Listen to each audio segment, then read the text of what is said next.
How to remove the intake housing air cleaner box of 2019 to 2020 Toyota Camry. This video is divided into 4 steps. Disclaimer: this installation video is only for learning or reference purposes.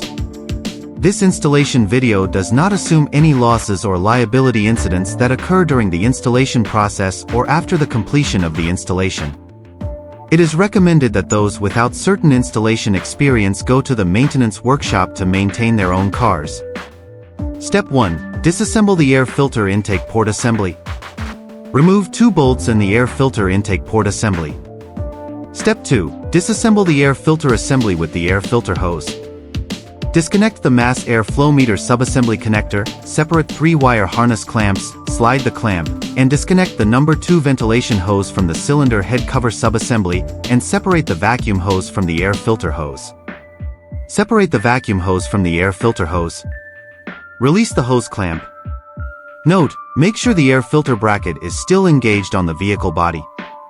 Separate 3 pins and remove the air filter assembly with the air filter hose.